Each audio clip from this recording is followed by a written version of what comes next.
మంత్రులకి ఇచ్చిన ర్యాంకులు వింతగా ఉన్నాయి. చంద్రబాబు గారు ఇచ్చిన ర్యాంకులు ఫైల్ క్లియరెన్స్ ఆధారంగా ర్యాంకులు కేటాయించారు. మొదటి స్థానంలో మంత్రి రామానాయుడు గారు ఉన్నారట. ఆయన రామానాయుడు గారు ఇరిగేషన్, అసలు ఏ ఇరిగేషన్ ఫైల్ మీద సంతకం పెట్టినట్టు ఆయన నాకు అర్థం కాలేదు.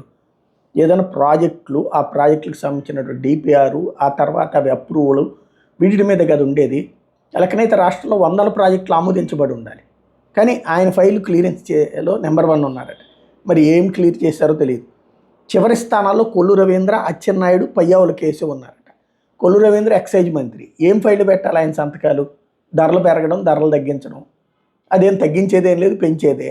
రెండోది అది క్యాబినెట్ ద్వారా నిర్ణయం తీసుకుంటున్నారు, ఆయనకి సంబంధం లేదు. ఇంకా మద్యం షాపులు తీసేయడం లాంటివి ఆయన ఏం చేయలేరు. ఇంకా ఆయనకేముంటాయి ఫైళ్ళు?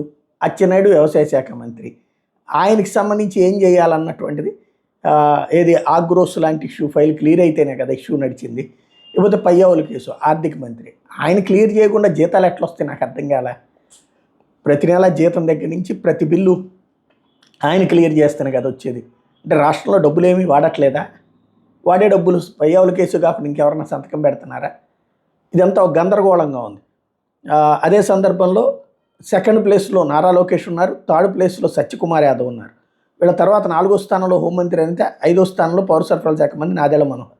అంటే పవన్ కళ్యాణ్ ఏం చేస్తున్నట్టు? ఆయనకి లేదా ఇందులో ఛాయిస్? ఆయన ఏం చేయట్లేదా? చాలా విచిత్రమైనటువంటి ర్యాంకులు అనమాట.